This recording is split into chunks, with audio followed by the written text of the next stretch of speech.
The massive council chamber on Nexus Prime hummed with the quiet energy of 1,000 conversations.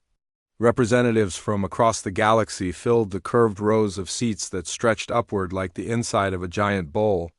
Each species had their own section, marked by different atmospheric controls and seating designed for their unique bodies. Admiral Jake Morrison sat in the human section, his hands folded calmly in his lap. Next to him, Ambassador Lisa Carter reviewed her notes. One final time. Behind them, Dr. Nina Phillips watched the other species with the careful eyes of someone who had spent years studying alien behavior. The chamber slowly grew quiet as Counselor Vexthara rose from the central platform. The Keldari leader was tall and thin, with 4 arms that moved like a dancer's. Her large compound eyes reflected the light from hundreds of small lamps that hung from the ceiling. When she spoke, her voice carried easily through the translation devices that every representative wore. "We gather today to address a matter of great concern to the galactic community," Vexthara began. Her voice was calm but firm. "For 50 years we have watched humanity expand across the stars. We have been patient. We have been understanding. But their actions now threaten the peace that has existed in our galaxy for over 2,000 years. Jake Morrison did not move. His face showed no emotion as he listened to the charges being brought against his species.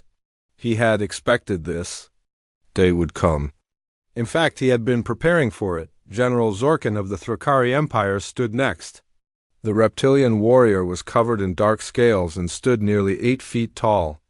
When he spoke, his voice was like grinding stone. "The humans have established 47 colonies in the past 5 decades. This rate of expansion is unprecedented. No species in recorded history has claimed so much territory so quickly." A murmur ran through the chamber. Many of the representatives nodded in agreement.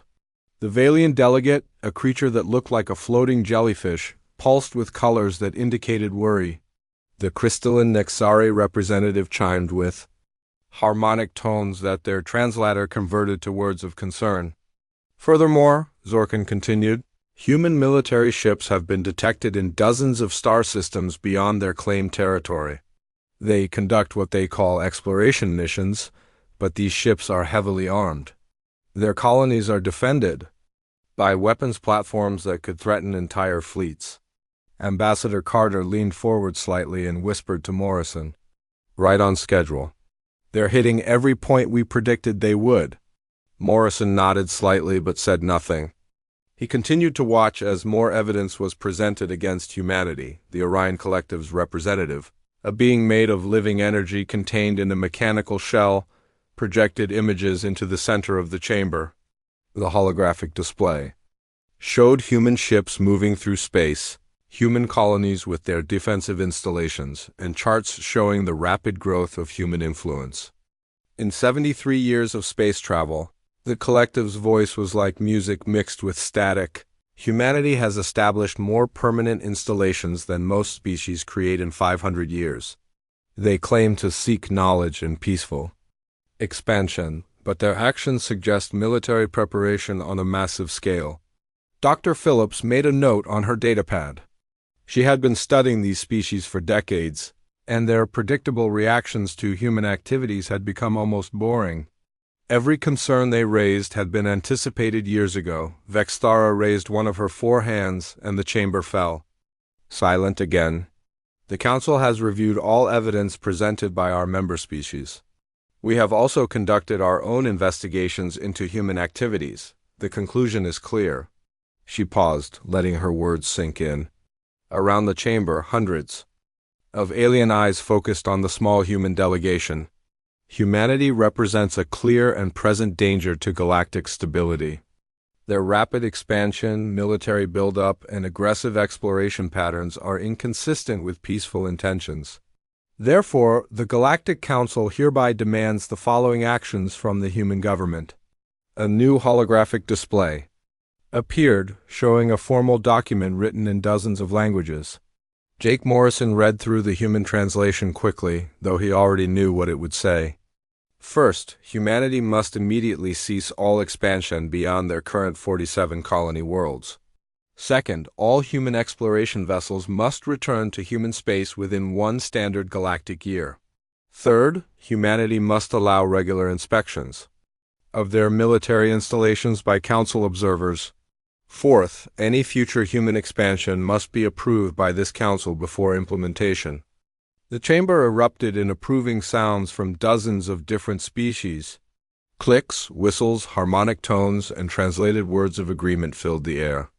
Many representatives turned to look at the human delegation, expecting to see fear or anger, or at least surprise. Instead, they saw Admiral Morrison slowly stand up. His movement was calm and deliberate. He straightened his uniform jacket and looked around the chamber with the patience of someone who had been waiting for exactly this moment. "Counselor Vextara," Morrison said, his voice carrying clearly. "Through the translation system, may I address the Council?" Vextara's compound eyes focused on him. "You may speak, Admiral Morrison, but understand that these demands are not negotiable. The Council has reached its decision." Morrison nodded politely. "Of course, Counselor. I would not presume to negotiate with such a distinguished body." He looked around the chamber, making eye contact with representatives from dozens of species. "I do, however, think there might be some misunderstandings that need to be cleared up." Ambassador Carter stood as well, followed by Dr. Phillips. The three humans faced the assembled representatives of galactic civilization with expressions that seemed almost amused. "You see," Morrison continued, "humanity greatly appreciates the Council's concern for galactic stability. We share that concern, actually. We've been working very hard to ensure that stability is maintained." General Zorkin growled low in his throat. "Your actions speak otherwise, human. 47 colonies in 50 years. Military ships throughout the galaxy, weapons that could threaten any of our worlds." Morrison smiled slightly. "Ah yes, our 47 colonies. Our exploration ships, our defensive installations." He paused, and something in his tone made the chamber grow quieter. "General Zorkin, may I ask you a question?" The reptilian warrior's scales darkened with suspicion. "Speak." "In your military experience, when a species is preparing for aggressive expansion, do they usually announce their intentions to everyone around them? Do they register their colonies with galactic authorities? Do they invite diplomatic relations and cultural exchanges?" Zorkin did not answer immediately. Around the chamber, other representatives began to shift uncomfortably. "Because," Morrison continued, "if humanity wanted to threaten galactic stability, don't you think we would have chosen a more subtle approach?" Dr. Phillips stepped forward. "Counselors, we have spent 50 years studying your civilizations, your histories, your military capabilities, and your political structures. We have learned a great deal about how galactic society functions." The Valiant delegate pulsed with confused colors. "What does this have to do with your aggressive expansion?" "Everything," Ambassador Carter said. "You see, what you call aggressive expansion, we call careful positioning. What you call military buildup, we call reasonable preparation. What you call a threat to stability ... Quote, she paused and looked directly at Vexthora. "We call a fundamental misunderstanding of humanity's true intentions and capabilities." Morrison took a step forward. The movement was small, but somehow it seemed to draw every eye in the chamber to him. "Counselors, I appreciate your concern about our 47 registered colonies. I understand your worry about our exploration vessels and defensive installations. But I think there's been a fundamental misunderstanding about humanity's place in this galaxy." He looked around the chamber one more time, his expression calm but somehow different. There was something in his eyes that had not been there before. Something that made several representatives unconsciously lean back in their seats. "You're concerned about what we've accomplished in 73 years of space travel. You want to limit our growth and contain our influence. But there's something you need to understand about humanity." Admiral Morrison smiled, and for the first time since the session began, the chamber was completely silent. "We haven't even started yet." The silence in the council chamber stretched for several long seconds after Admiral Morrison's words. Then, like a dam breaking, dozens of alien voices erupted at once. Clicks, whistles, roars, and harmonic tones filled the air as representatives demanded explanations, translations, and clarification. Counselor Vexthara raised all four of her arms, calling for order. The noise slowly died down, but the tension in the chamber had changed. What had been confidence and authority from the galactic representatives now felt more like uncertainty. Admiral Morrison, Vexthara said, her compound eyes fixed on the human delegation.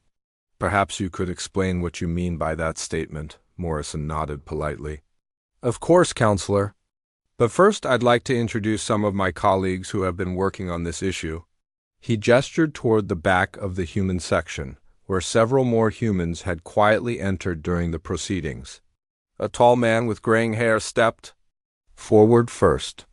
This is Captain Roy Henderson, commander of our deep space exploration vessel New Frontier. He's been conducting surveys throughout the galaxy for the past 15 years. Captain Henderson moved with the easy confidence of someone who had spent decades in space. He carried a datapad and wore the simple blue uniform of the human exploration service. Next, we have Dr. Alex Turner, our specialist in galactic political structures and military analysis. Dr. Turner was a smaller man with sharp eyes behind wire-rimmed glasses. He looked like a professor, but the way he observed the alien representatives suggested he saw much more than most academics. Commander Beth Sullivan leads our colonial defense forces. Commander Sullivan was a woman in her 40s with the bearing of a career military officer. Her uniform carried no weapons, but something about her presence made several of the more militant alien representatives shift uncomfortably. And Lieutenant Sam Brooks works in our information analysis division. Lieutenant Brooks appeared to be the youngest of the group, but his eyes held the same quiet confidence that seemed to mark all the human representatives. Admiral Morrison looked back at the council. These people, and many others like them, have been working very hard to understand galactic civilization. We thought you might be interested in some of their findings. General Zorkin S. scales darkened further. We did not come here to listen to human research. We came to deliver demands that will ensure galactic security. And we appreciate that, General, Dr. Turner said, stepping forward. Security is exactly what we've been focused on. In fact, we've been conducting the most comprehensive security analysis in galactic history. He activated a small device, and a holographic display appeared in the center of the chamber. The display showed a detailed map of the galaxy, with thousands of star systems marked in different colors. Over the past 50 years, human exploration teams have visited or surveyed over 90,000 star systems. We have detailed information about the military capabilities, technological levels, and strategic importance of virtually every inhabited world in the galaxy. A murmur of unease ran through the chamber. The Orion Collective's representative spoke first. That is impossible. No single species has the resources to survey so many systems? Captain Henderson smiled. You're thinking of traditional survey? Methods where large ships visit each system openly and conduct obvious research. We took a different approach. The holographic display zoomed in on various sections of the galaxy. Red dots began appearing throughout the star map, each one representing a human observation post or data collection point. Every human exploration mission has been gathering intelligence. Every diplomatic contact has included detailed analysis of alien military and technological capabilities. Every trade agreement has given us access to strategic information. Commander Sullivan stepped forward. We've been present at 17 major military conflicts over the past 30 years. Not as participants, but as observers. We've studied the tactics, weapons, and strategies of every major galactic power. The display showed detailed breakdowns of military engagements, complete with analysis of weapons effectiveness, strategic decisions, and tactical outcomes. The level of detail was staggering. Vexthara's voice carried a note of alarm. You have been spying on sovereign galactic nations. We prefer to call it maintaining situational awareness, Lieutenant Brooks said. And technically, most of our information gathering has been perfectly legal under galactic law. We simply asked better questions and paid more attention than most species do. Dr. Turner activated another section of the display. For example, we know that the Thrakari Empire has 1,247 frontline warships, but only 312 of them are equipped with current generation shields. We know that Keldari bioengineering can produce incredibly effective medical treatments, but their military applications are limited by cultural restrictions on genetic modification. General Zorkin rose from his seat, his massive form towering over the other representatives. You dare to catalog our military capabilities? We catalog everyone's military capabilities, Commander Sullivan replied calmly. It's basic security protocol. We assumed everyone was doing the same thing. No species has ever conducted intelligence operations on this scale, the Valiant delegate pulsed with agitated colors. Captain Henderson nodded. That's true. Most species seem to focus on their immediate neighbors or traditional enemies. We took a more comprehensive approach. The display shifted again, showing economic data, trade routes, resource distributions, and population centers across the galaxy. The amount of information was overwhelming. We know which systems are critical to galactic trade, which worlds are most vulnerable to economic disruption, and which species are most dependent on imported resources, Dr. Turner explained. We know the locations of every major military installation, research facility, and industrial center in Council space. Lieutenant Brooks added another layer to the display. We also know the political relationships between different species, the historical grievances that drive current conflicts, and the economic pressures that influence Council decisions. Admiral Morrison watched as the alien representatives absorbed this information. Many of them were clearly disturbed by the scope of human intelligence gathering, but he could see that some were beginning to understand the implications. Counselors, Morrison said, you expressed concern about humanity's 47 colonies and our exploration activities. But you're looking at this from the wrong perspective. He gestured to the display, which now showed the entire galaxy with human observation posts, data collection points, and analysis centers marked throughout. Those 47 colonies aren't random settlements. They're strategically positioned throughout the galaxy to provide optimal coverage for our ongoing security operations. Every location was chosen based on detailed analysis of galactic trade routes, military movements, and political relationships. Commander Sullivan stepped forward. Our exploration vessels aren't just conducting surveys. They're part of the most sophisticated intelligence network in galactic history. We have real-time information about military activities in every major star system. The chamber erupted again, but this time the sounds were different. Fear mixed with anger. Confusion blended with outrage. Several representatives were frantically trying to contact their home governments. Vexthara managed to restore order, but her voice was strained. Are you saying that humanity has been conducting a galaxy-wide espionage operation for 50 years? Dr. Turner looked genuinely surprised by the question. Espionage? No, Counselor. We've been conducting a security analysis. There's a significant difference. We haven't stolen any secrets or engaged in sabotage, Lieutenant Brooks added. We've simply been paying attention and asking the right questions. Admiral Morrison stepped forward again. Counselors, you seem upset by our information gathering activities. But consider this. In 50 years of observation, we have never used this information to harm any galactic civilization. We have never threatened your trade routes, attacked your military installations, or interfered with your political processes. He paused, letting that sink in. We have been the perfect galactic citizens. We have followed all your laws, respected all your customs, and contributed to galactic prosperity. The only thing we have done differently is prepare ourselves to understand and respond to any threats to galactic security. Captain Henderson activated a final section of the display, which brings us to the real issue, counselors. You're concerned about humanity's rapid expansion and military capabilities, but you haven't asked the right question.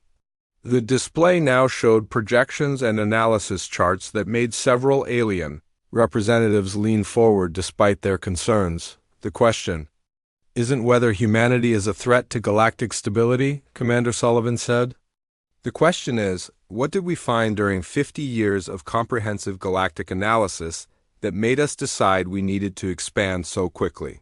Admiral Morrison smiled, that same calm smile that had marked the end of his first statement. Counselors, you want to limit our expansion and contain our influence. But there's something you need to understand about why we've been building up our capabilities so rapidly. He looked around the chamber, meeting the eyes of representatives from dozens of species. The word defend hung in the air like a physical presence. Every representative in the chamber stared at Admiral Morrison, trying to understand what he meant. Defend the galaxy from what? From whom? Counselor Vexthara was the first to find her voice. Admiral Morrison, what exactly do you mean by defend galactic civilization? There are no external threats to our galaxy. We have maintained peace for over 2,000 years, Morrison nodded slowly. That's exactly what we thought when we first joined the galactic community 50 years ago. We assumed that a civilization this old and this advanced would have solved most security problems. We were surprised by what we discovered. Commander Sullivan stepped forward and activated a new section of the holographic display. The image that appeared made several alien representatives gasp in recognition and fear. This is a Void Reaper ship, Sullivan said, pointing to the dark, angular vessel shown in the hologram. The species that built these ships destroyed the Helian Confederacy 800 years ago. 12 billion people died when their worlds were stripped of all life. The chamber fell silent.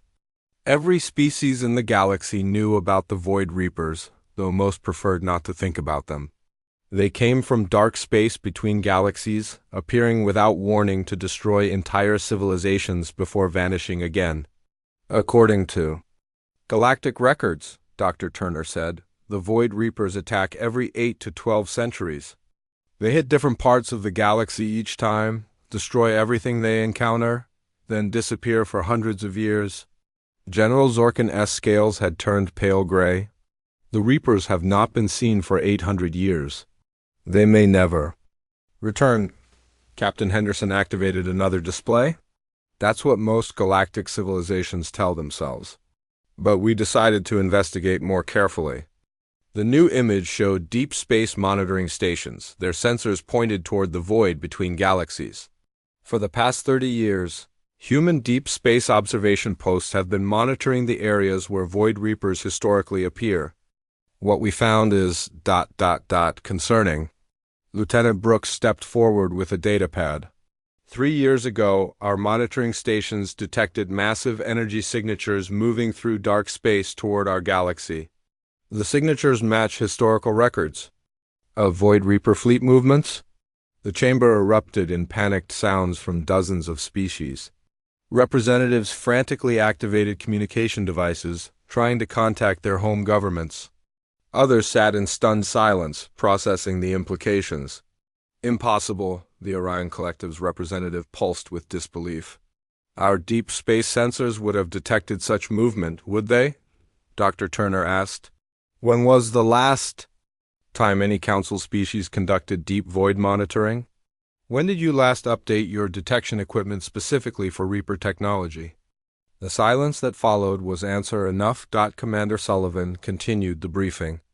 Based on the movement patterns we've observed, we estimate the Void Reapers will reach the outer edge of our galaxy within the next 15 to 20 years. She activated another display showing projected invasion routes. Historical analysis suggests that they will attack the outer rim worlds first, then move inward in a spiral pattern. At their historical rate of advance, they will reach the core worlds within 50 years of their arrival. Vexthara's compound eyes focused on the display with growing horror. How many ships? How large is their force? Captain Henderson pulled up fleet analysis data. Based on energy signatures and historical patterns, we estimate between 8,000 and 12,000 Reaper vessels of various sizes. Each major ship is capable of sterilizing a planet within hours. The crystalline Nexari representative chimed with harmonic tones of despair. The entire galactic fleet has fewer than 6,000 frontline warships. And our weapons proved largely ineffective against Reaper technology 800 years ago. Exactly, Admiral Morrison said. Which brings us to why humanity has been expanding and building up our capabilities so rapidly. Lieutenant Brooks activated a comprehensive display showing human activities across the galaxy. Every human colony, every exploration mission, every diplomatic contact has been part of a galaxy-wide defense preparation program. The display showed human installations connected by communication networks, supply lines, and strategic positioning. That suddenly made perfect sense from a military perspective. Our 47 official colonies are actually fortress worlds, Commander Sullivan explained. Each one is positioned to control key strategic points along the projected Reaper invasion routes. They're not just settlements, they're military. Strongholds designed to slow down and channel Reaper forces. Dr. Turner added another layer to the display. Our exploration vessels have been mapping every asteroid field, nebula, and spatial anomaly that could be used for defensive purposes. We've been identifying choke points, ambush sites, and fallback positions throughout the galaxy. But why didn't you tell the Council about this threat? Vextara demanded. Why conduct this preparation in secret? Captain Henderson looked genuinely surprised by the question. We tried to raise these concerns through diplomatic channels. 15 years ago, Ambassador Carter presented preliminary findings about Void Reaper movement to the Council's Security Committee. Ambassador Carter, who had been silent during most of the briefing, finally spoke. The committee thanked us for our interest in galactic history and suggested we focus on more current concerns. They said the Reaper threat was a matter for historians, not security planners. We tried again 5 years later with more detailed evidence, Lieutenant Brooks added. The response was similar. Council species seemed to prefer not thinking about threats that might require difficult preparations. Admiral Morrison gestured to the assembled representatives. So we decided to handle the preparations ourselves. Humanity began the largest defensive construction project in galactic history. The display shifted to show the true scope of human activities. What the Council had seen as random expansion and military buildup was actually a carefully coordinated, galaxy-wide defense network. Every human outpost is connected to early warning systems that will detect Reaper ships the moment they enter our galaxy. Commander Sullivan explained. Every colony has underground facilities that can protect civilian populations during attacks. Dr. Turner activated another section. We've been reverse engineering and improving galactic militechnology for decades. Human weapon systems are now significantly more effective against Reaper armor and shielding than anything used 800 years ago. The display showed side-by-side comparisons of old galactic weapons and new human designs. The improvements were dramatic. We've also been developing new technologies specifically designed to counter Reaper tactics, Captain Henderson said. Their ships rely on energy drain weapons that shut down most galactic technology. Our new systems are designed to operate even under those conditions. Lieutenant Brooks pulled up production data. Human industrial facilities have been mass-producing defense equipment for the past 20 years. We've built enough weapons, shields, and armor to outfit the entire galactic fleet 3 times over. General Zorkin leaned forward, his reptilian features showing a mixture of amazement and suspicion. You've been preparing to defend species that didn't even know they needed defending? That's exactly right, Admiral Morrison said. Because when the Void Reapers arrive, they won't distinguish between humans and any other galactic species. They'll try to destroy everyone equally. Commander Sullivan activated a final display showing coordinated defense plans. We've developed strategies for evacuating civilian populations, coordinating multi-species military forces, and conducting delaying actions across hundreds of star systems. The network we've built can support and supply defensive operations across the entire galaxy, Dr. Turner added. Every human installation is designed to serve as a logistics hub, command center, or fallback position for galactic defense forces. Admiral Morrison looked around the chamber at the stunned alien representatives. Counselors, you wanted to limit our expansion to 47 worlds and reduce our military capabilities. But those installations and capabilities are the galaxy's best hope of survival. He paused, letting the weight of that statement settle over the chamber. You've been treating us as a threat to galactic stability. But for 15 years, we've been the only species actively preparing to defend that stability against the greatest threat in galactic history. The chamber was completely silent now. Every representative was staring at the holographic displays, trying to process the magnitude of what they had just learned. So when you ask us to limit our activities and reduce our influence, Morrison continued, you're asking us to abandon the galaxy's defense just when it's needed most. He smiled that same calm smile, but now it carried a different meaning entirely. The silence in the council chamber stretched for nearly a full minute. Representatives from across the galaxy sat frozen, staring at the holographic displays that showed the scope of humanity's secret defensive preparations. The magnitude of what they had just learned was almost too large to comprehend. Finally, Counselor Vextara found her voice. Admiral Morrison, even if we accept that the Void Reapers are returning, your defensive preparations seem extensive, perhaps more extensive than necessary for a purely defensive operation. Admiral Morrison nodded as if he had been expecting that question. Counselor, I'd like you to meet some more of our team members. He gestured toward the back of the human section, where several more humans had quietly entered during the briefing. These newcomers wore different uniforms and carried themselves with the confidence of people who dealt with matters beyond ordinary military operations. This is Admiral Chris Parker, Fleet Commander of the Sol Defense Force. Admiral Parker was a tall woman with silver hair and eyes that seemed to take in everything at once. When she stepped forward, several alien representatives unconsciously shifted in their seats. There was something about her presence that suggested vast experience with warfare. Dr. Helen Roberts directs our Advanced Research Division. Dr. Roberts was a middle-aged woman who looked like a typical scientist, but the data pad she carried contained information that would revolutionize galactic understanding of technology and warfare.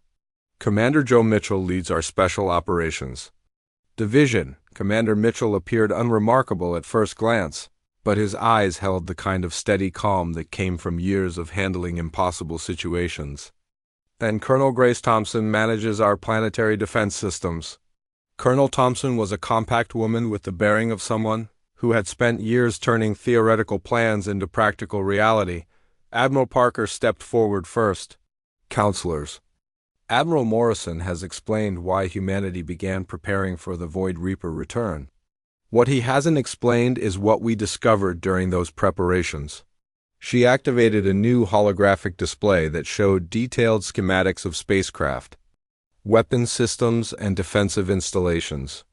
The technology shown was clearly beyond anything currently used by galactic civilization.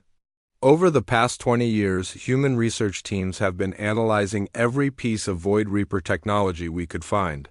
We've studied the wreckage from their last invasion, examined historical records, and reverse-engineered their weapons and defenses. Dr. Roberts stepped forward. What we discovered is that galactic military technology has actually gotten weaker over the past 800 years, not stronger. Current galactic weapons are less effective against Reaper defenses than the weapons used during their last invasion. The chamber erupted in protests and denials, but Dr. Roberts continued calmly. The evidence is clear. 800 years ago, galactic civilizations were actively developing military technology because they remembered the Reaper threat. But as time passed and the threat seemed distant, military research shifted to other priorities. She activated a comparison display. Current Furkari, plasma weapons have 30% less penetrating power than the weapons their ancestors used against the Reapers. Keldari defensive systems are actually more vulnerable to energy drain attacks than the systems used 8 centuries ago. General Zorkin rose angrily from his seat. You dare suggest that Thurkari military technology has declined? Commander Mitchell answered before Dr. Roberts could respond. General, we're not suggesting it, we're demonstrating it. Human research teams have tested current galactic weapons against recovered Reaper armor samples. The results are not encouraging. The display showed test footage of various galactic weapons firing at pieces of ancient Reaper hull plating. Most of the weapons barely scratched the dark metal. "Now watch what happens with human-designed weapons," Colonel Thompson said. New footage showed human weapons tearing through the same armor samples with devastating effectiveness. The difference was shocking. Admiral Parker continued the briefing. "Once we realized that current galactic technology was inadequate, we began developing new weapons and defense systems specifically designed to counter Reaper capabilities." The holographic display shifted to show massive industrial complexes hidden throughout the galaxy. The scale of construction was staggering. Human industrial facilities have been producing next-generation military equipment for 15 years. "We've built weapons that can penetrate Reaper armor, shields that can resist their energy drain attacks, and ships that can outmaneuver their vessels." Dr. Roberts activated another section of the display. "We've also developed technologies that go far beyond traditional military applications. Quantum communication systems that can't be jammed, gravitational manipulation devices that can create artificial terrain, energy systems that actually grow stronger when attacked by Reaper drain weapons." Commander Mitchell stepped forward. "But technology alone won't win against the Void Reapers. We've also been developing new tactics and strategies based on detailed analysis of their previous invasions." The display showed complex battle simulations and strategic plans that covered dozens of star systems. The Reapers rely on fear, surprise, and overwhelming force. They expect their enemies to panic and fight defensively. We've developed strategies that turn their own tactics against them. Colonel Thompson activated a series of tactical displays. Every human installation in the galaxy is designed not just for defense, but for coordinated offensive operations.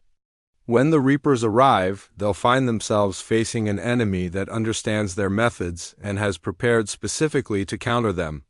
The scope of planning was incredible. Supply lines, communication networks, fallback positions, and strategic reserves were positioned throughout the galaxy. Admiral Parker looked directly at the alien representatives. "Counselors, humanity has spent 20 years building the most advanced military force in galactic history. Not to threaten anyone, but to defend everyone." She activated a final display that showed the true extent of human military capabilities. The numbers were staggering. "We have built and hidden over 12,000 warships throughout the galaxy. Each one is equipped with technology that surpasses current galactic standards by decades. They're staffed by crews that have trained specifically for combat against Void Reaper forces." The chamber fell silent again as representatives absorbed this information. 12,000 ships was twice the size of the entire galactic fleet. Dr. Roberts continued. "We've also established manufacturing facilities that can produce replacement equipment and ammunition during extended conflicts. The Reapers historically rely on long campaigns of attrition. We've prepared for conflicts that could last decades." Commander Mitchell added, "Our personnel have been training for Reaper combat scenarios for years. Every human in military service has studied Reaper tactics and practiced countering their strategies." Colonel Thompson activated displays showing training facilities and military academies hidden across the galaxy.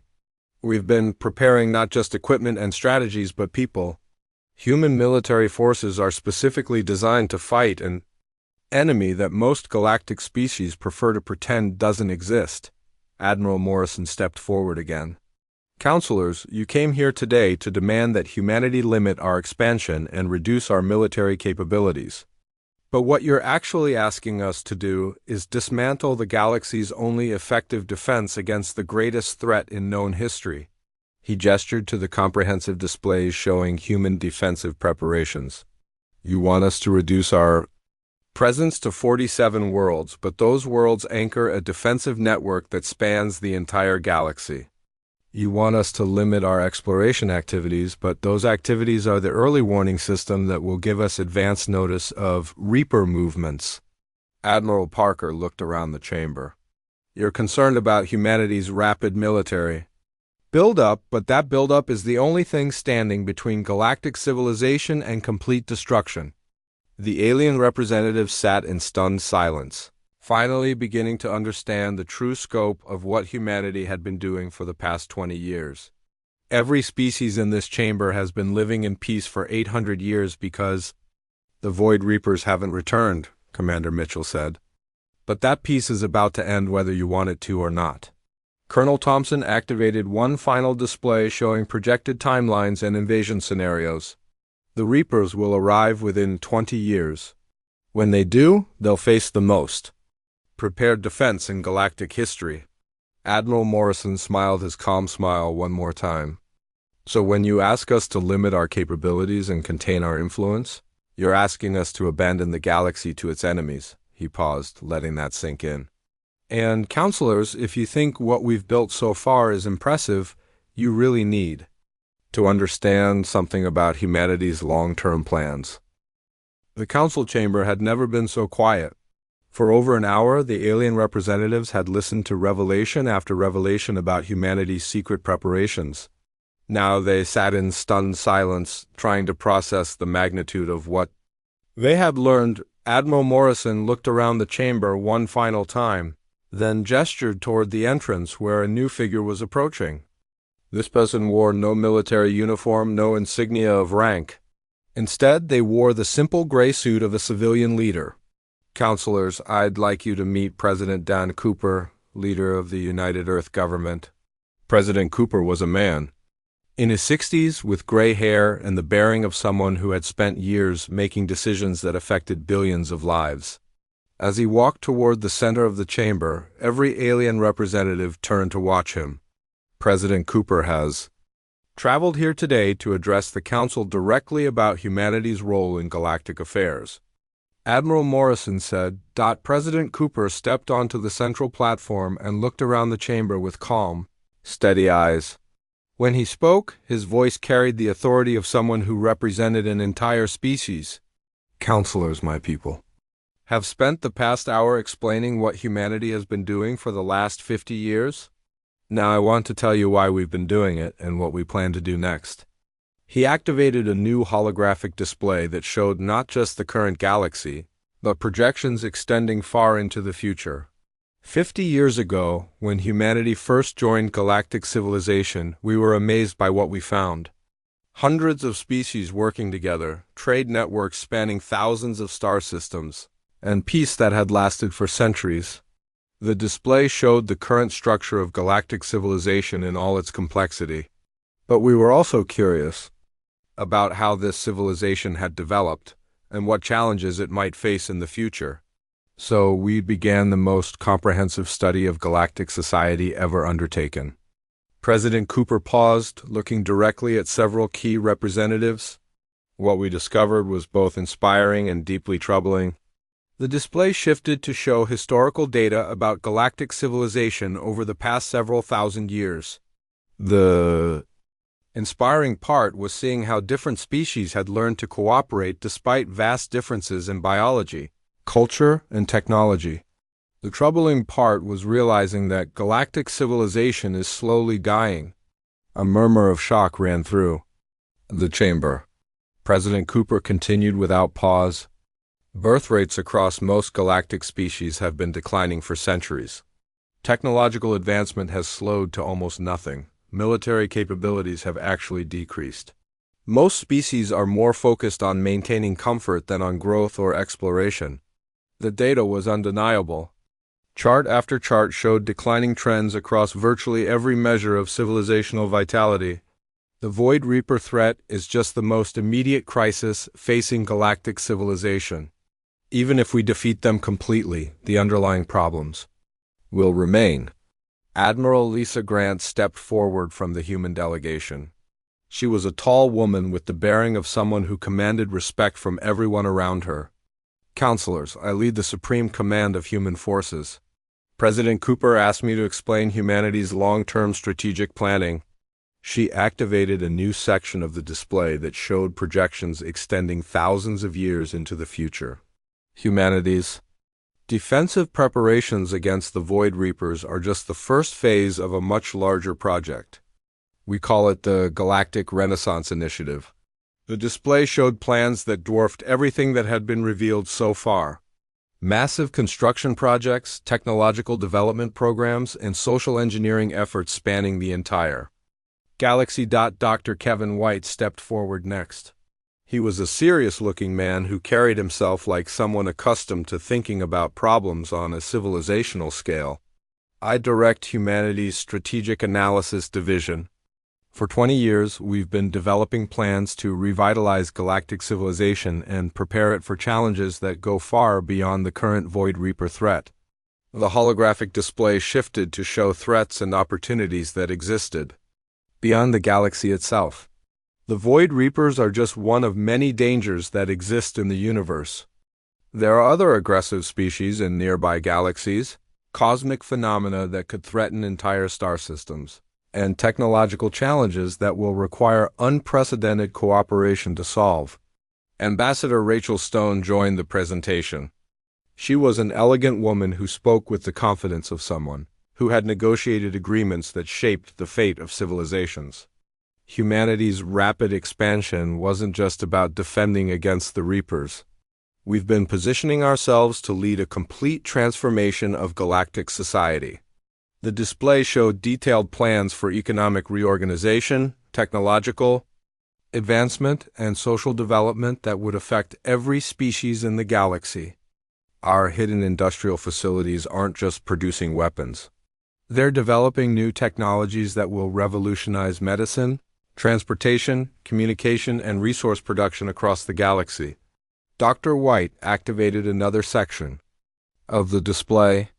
We've been secretly solving problems that galactic civilization doesn't even know it has yet. Climate restoration techniques for damaged worlds. Life extension treatments that could double the lifespan of most galactic species. Energy systems that could power entire civilizations. The scope of human planning was staggering. Every major challenge facing galactic civilization had been studied, analyzed, and solutions had been developed, Admiral Grant continued. Our military preparations serve a dual purpose. Not only will they defend the galaxy against the Void Reapers, but they'll also provide the security necessary for massive reconstruction projects. The display showed plans for rebuilding entire star systems, terraforming planets on an unprecedented scale, and establishing permanent defenses against future threats from outside the galaxy. President Cooper stepped forward again. Counselors, you came here today to demand that humanity limit our expansion and reduce our influence. But what you're actually asking us to do is abandon our responsibility to galactic civilization. He looked around the chamber at the stunned alien representatives. For 50 years, we've been quietly preparing to save your civilization from stagnation and decline. We've been developing the technologies, strategies, and infrastructure necessary to ensure that galactic society not only survives the coming crisis, but emerges stronger than ever before. Ambassador Stone activated a final display showing the ultimate scope of human ambitions. The Galactic Renaissance Initiative includes plans for expansion beyond this galaxy, the development of technologies that could reshape the fundamental nature of life itself, and the creation of a civilization that could survive any conceivable threat. Dr. White added, we're not just planning to defend the galaxy. We're planning to transform it into something that has never existed before in the known universe. President Cooper looked directly at Counselor Vex Thara. Counselor, you asked us to explain what we meant when we said we haven't even started yet. He gestured to the comprehensive displays showing thousands of years of planned development. The defensive preparations you've seen today represent perhaps 5% of humanity's total capabilities. The weapons, ships, and installations we've built are just the foundation for projects that will reshape the galaxy itself. The chamber was completely silent now. Every representative was staring at projections that showed humanity's plans extending far beyond anything they had imagined possible. You're concerned about our 47 colonies and our military buildup, Admiral Grant said. But those are just the beginning stages of a transformation that will affect every star system in the galaxy. President Cooper smiled with the same calm confidence that had marked every human statement during the session. Counselors, you wanted to limit our expansion to 47 worlds and reduce our influence in galactic affairs. But humanity's plans call for direct involvement in the development of every inhabited system in the galaxy, and eventual expansion to neighboring galaxies as well.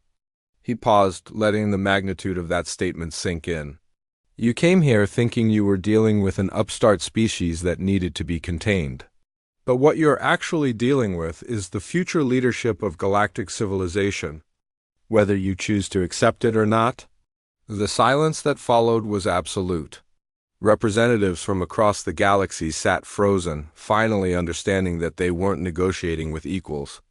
They were being politely informed of decisions that had already been made. President Cooper looked around the chamber one final time. The question isn't whether humanity will transform galactic civilization. The question is whether you want to be part of that transformation or whether you prefer to be managed by it. He smiled that same calm smile that had become the signature of human confidence. And counselors, this is what we meant when we said we haven't even started yet.